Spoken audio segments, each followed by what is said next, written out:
Hello friends, welcome to सीडलर्नोपीडिया। कैसे आप सब? मैं आपके लिए लेकर आया हूं आज के यानी 27 जुलाई के कुछ इंपॉर्टेंट करंट अफेयर्स। अगर आपने हमारे प्रीवियस वीडियोस नहीं देखे तो जाकर जरूर देखिएगा और हमारे चैनल को लाइक शेयर सब्सक्राइब जरूर कीजिएगा और इस वीडियो को भी ज्यादा से ज्यादा लोगों तक पहुंचाइए और इस वीडियो को देखिए अंत तक ताकि आपको नई नई चीजें सीखने को मिले और आपकी एग्जामिनेशन की जो प्रिपरेशन है वो और भी ज्यादा अच्छे तरीके से होती रहे। तो चलिए शुरुआत करते हैं आज के पहले सवाल से। आज का पहला सवाल है, The World Drowning Day is observed every year on July 25th. The day was first observed in which year? देखिए, ड्राउनिंग का क्या मतलब होता है?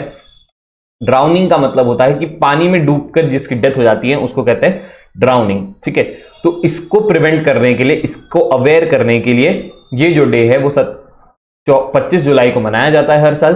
और ये फर्स्ट ऑब्जर्व यानी सबसे पहले कब मनाया गया था? तो 2021 में मनाया गया था। तो इस साल जो है ये दूसरी बार मनाया गया है। Second world drowning prevention day है।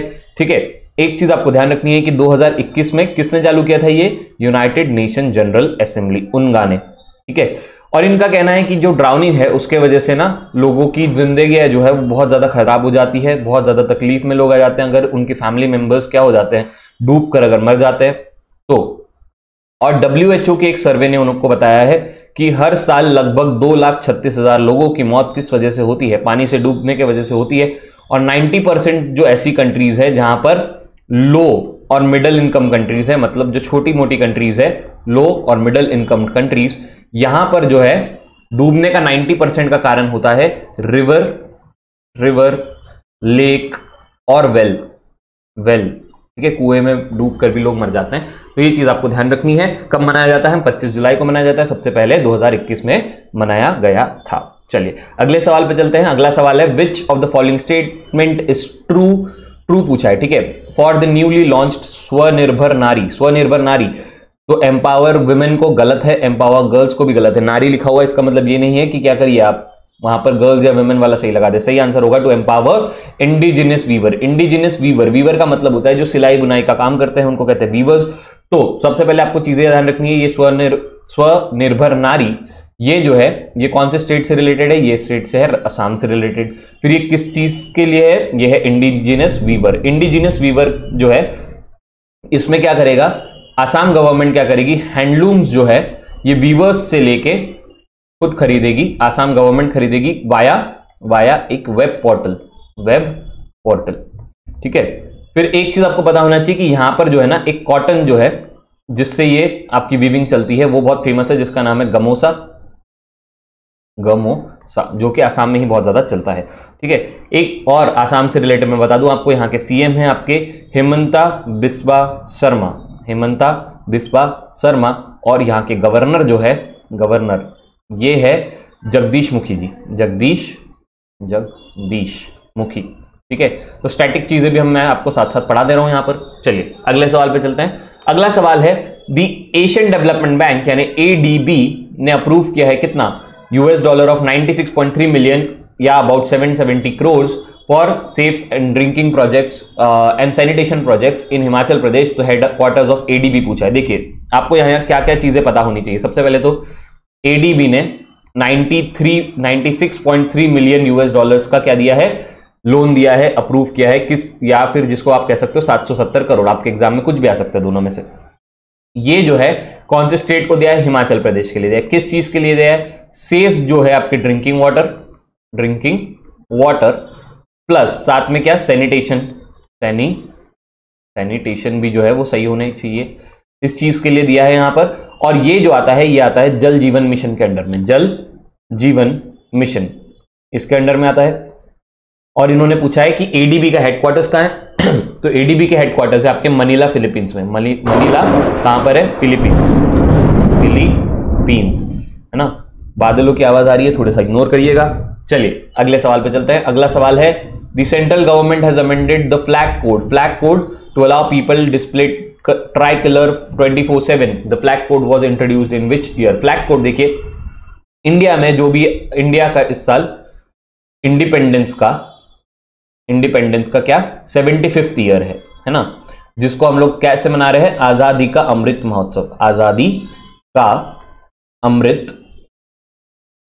महोत्सव। ये इस तरीके से हम लोग क्या मना रहे हैं? हमारा इंडिपेंडेंस डे मना रहे हैं, 75th ईयर चल रहा है। तो एक फ्लैग कोड है फ्लैग कोड, जिसमें लिखा हुआ है कि इंडिया का फ्लैग कैसा होना चाहिए, उसकी यूजेज कैसे होना चाहिए और आप लोग ने कैसी चीजें इसमें करनी चाहिए।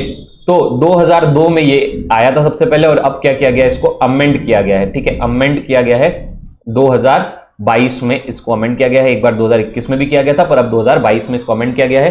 तो सही आंसर यहां पर होगा 2002। और अमेंडमेंट के बाद कहा गया है कि अब क्या होगा, अगस्त 13 से 15 तक हम लोग ये जब इंडिपेंडेंस डे मना रहे हैं, डे नाइट हम लोग क्या करेंगे, डे नाइट हम लोग क्या कर सकते हैं, 24/7 तिरंगा जो है हमारे घर के ऊपर फहरा सकते हैं, जिसका स्कीम का उन्होंने नाम रखा है या फिर जो प्रोग्राम है उसका नाम रखा है हर घर तिरंगा, हर घर तिरंगा, तिरंगा, है ना, सही है।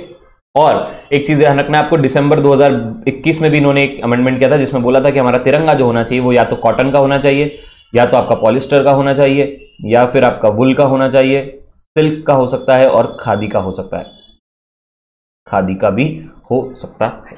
चलिए अगले सवाल पे चलते हैं। अगला सवाल है, according to the report basic road statistics of India, सबसे पहले तो ये रिपोर्ट बनाता कौन है, याद रखिए, basic road statistics of India. ये जो है ये कौन बनाता है, ये बनाता है ministry of road transport and highways, मॉर्थ। ठीक है, ministry of road transport and highways.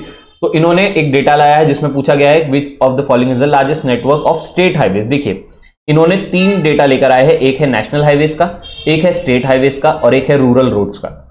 ठीक है, तो नेशनल हाईवेज में महाराष्ट्र सबसे ऊपर है, सेकंड नंबर पर है उत्तर प्रदेश और थर्ड नंबर पर है राजस्थान, आप ऐसे ही याद रखेंगे इसको। स्टेट हाईवेज में जो है वो सबसे ऊपर महाराष्ट्र, फिर सेकंड नंबर पर है कर्नाटका और थर्ड नंबर पर है गुजरात।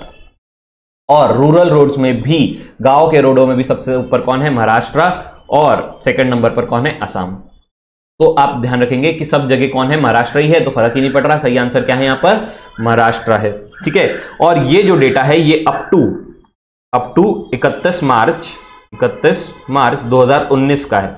और इन्होंने कहा है कि 2018-19 तक के हमने क्या किया है, 1.16 लाख किलोमीटर्स को ऐड किया है हमारे इसमें, और हमारे अब किलोमीटर्स हो गए हैं 63.32 लाख किलोमीटर्स। अब तो और ज्यादा बढ़ गए होंगे, ये 2019 के एंडिंग का डेटा है।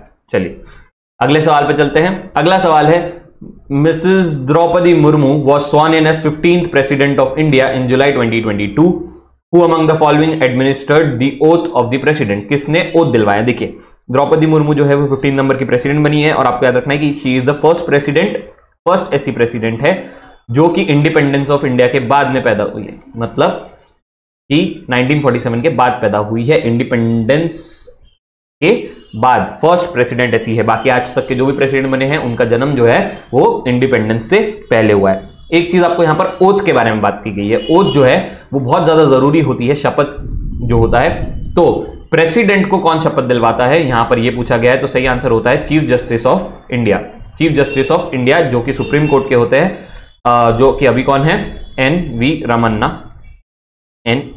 रामन्ना, तो इन्होंने दिलाई थी, तो यहां पर हो जाएगा CGI, ये वाला सही आंसर। फिर आप ध्यान रखिए प्राइम मिनिस्टर वगैरह को और बाकी CGI को, इन सबको, अदर्स को जो है ओथ कौन दिलाता है, गवर्नर वगैरह को, इनको दिलाता है प्रेसिडेंट। और स्टेट के कोई भी अपॉइंटमेंट्स हो उनको ओथ कौन दिलवाता है, governor of the respective states. ठीक है, और प्रेसिडेंट आपका फर्स्ट नंबर पर आते हैं कंट्री में, सेकंड नंबर पर आपके आते हैं vice president, order of precedence अगर हम देखें तो, थर्ड नंबर पर होता है प्राइम मिनिस्टर और फोर्थ नंबर पर होता है गवर्नर ऑफ रिस्पेक्टिव स्टेट्स।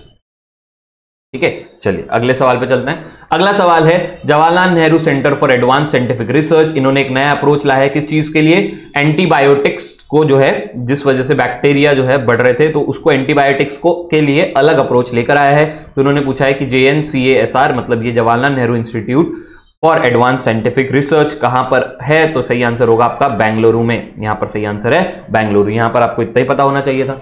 चलिए अगले सवाल पे चलते हैं। Recently the foundation stone was laid for Guwahati bench of central administrative tribunal.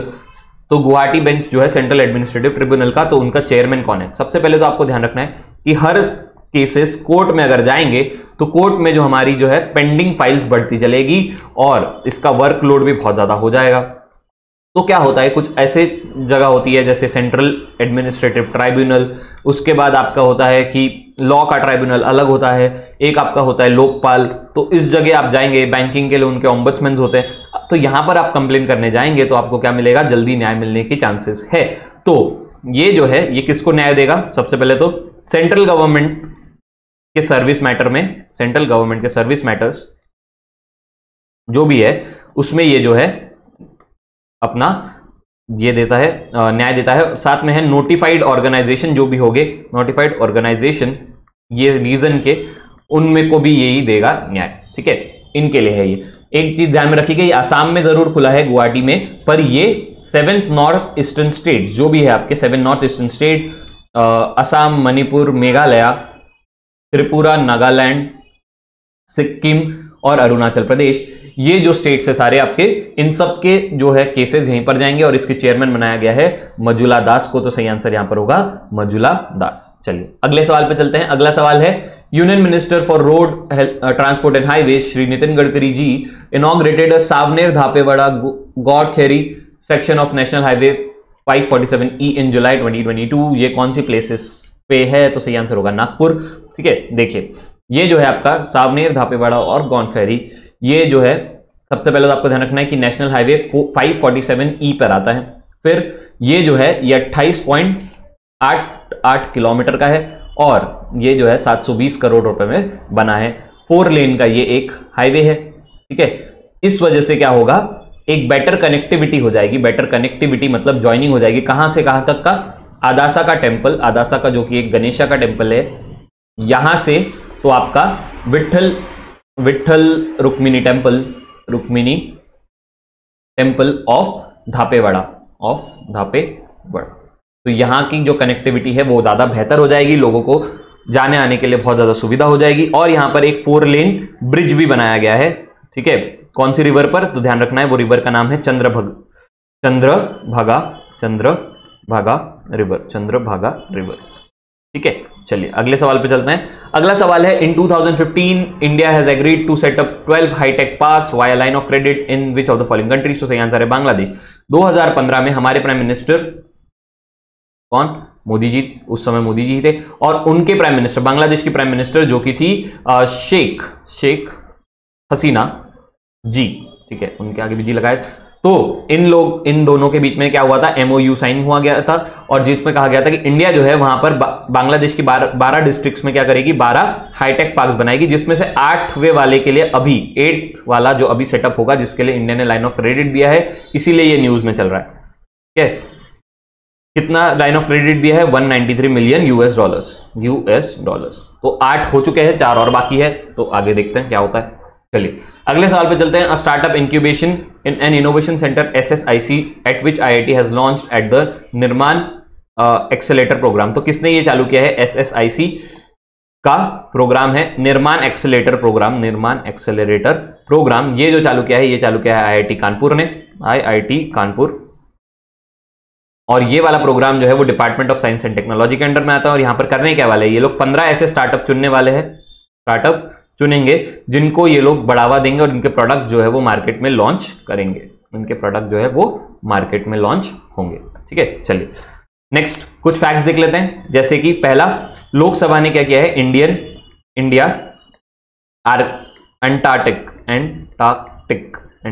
Bill, Antarctic जो है वो आपका कॉन्टिनेंट है, 2022 ये पास कर दिया गया है। और इस रीजन में जो भी काम होंगे वो सारी चीजें इसमें बिल में बताई गई है। और इंडिया के पहले से 2 जो है ऑपरेशनल वहां पर स्टेशंस है, ऑपरेशनल मतलब जो अभी चल रहे हैं, जिसमें एक है मैत्री और दूसरा है भारती। मैत्री जो है वो 1989 से चल रहा है और भारती जो है वो 2012 में शुरू हुआ है। चलिए एक फैक्ट आपको और पता होना चाहिए, जैसे कि अभी यूथ इन इंडिया 2022 की एक report I, youth in India, जिसमें कहा गया मॉस्पी ने ये रिलीज की है, मॉस्पी यानी ministry of statistic programme and implementation ने ये रिलीज की है। और इसमें कहा गया कि हम लोग जो है हमारे 15 से बिलो जो रहेंगे उनको हम लोग क्या बोलेंगे, चाइल्ड बोलेंगे, ठीक है। 15 से 29 जो है ये हमारे यूथ कैटेगरी में आएगा, ठीक है। 29 से 60 यानी 30 to 60 वाले जो होंगे ये हमारे एडल्ट्स के कैटेगरी में आएंगे, और अबव 60 प्लस जो होंगे ये हमारे एल्डरली के कैटेगरी में आएंगे। तो ये है हमारा क्लासिफिकेशन ऑफ यूथ्स, ठीक है। एक चीज आपको पता होनी चाहिए, नहीं, एमवेनेक्स, IMVANEX, ये जो है ये एक मंकी पॉक्स, जिसको मैंने आपको बता दिया था कि यूएन ने बोला है कि पेंडेमिक से एक स्टेप नीचे अभी चल रहा है। इसको यूरोप ने, ये वैक्सीन को यूरोप ने क्या किया है, अप्रूव कर दिया है। IMVANEX, ये याद रखेंगे आप, ठीक है। एक नाम याद रखिएगा, बहुत इंपॉर्टेंट नाम मैं आपको बताने जा रहा हूं, वो है वसीफा नजरीन। ये देखिए, ये फर्स्ट बांग्लादेशी विमेन बनी है जो कि K2 चढ़ गई है। K2 जो है इंडिया का, जो आपका पाकिस्तान का सबसे सेकंड हाईएस्ट पीक है, K2, वहां पर ये चढ़ गई है। और माउंट एवरेस्ट ये पहले चढ़ चुकी है। K2 फर्स्ट बांग्लादेशी जो है वो K2 को फतेह करने वाली बन गई है। माउंट एवरेस्ट तो ये 2012 में चढ़ गई थी। तो आपको याद रखना क्या नाम है, वसीफा नजरीन। फिर एक चीज मैं आपको बता रहा हूं जो कि इंपॉर्टेंट है, क्योंकि डेथ से रिलेटेड, ऑबिचुरी से रिलेटेड आपको क्वेश्चन पूछता है। बॉब रेफल्सन, ये recently he passed away and he was a film maker जिनको 2 बार ऑस्कर नॉमिनेशन मिला था। देखिए, ऑस्कर विनर नहीं है, ऑस्कर नॉमिनेशन है, दोनों में फर्क है, ठीक है, 2 टाइम्स। तो आपको ध्यान रखना है, अगर पूछ ले कि बॉब रेफल्सन कौन सी फील्ड से बिलोंग करते हैं, तो आप बोलेंगे एंटरटेनमेंट या फिर film making. Thank you so much. कल मिलते हैं कुछ इंपॉर्टेंट करंट अफेयर्स के साथ, तब तक आप रिवाइज करते रहिए। हमारे चैनल को लाइक शेयर सब्सक्राइब कीजिए और हमें कमेंट करके बताइए कि कैसे लग रही है आपको हमारी सीरीज। Thank you.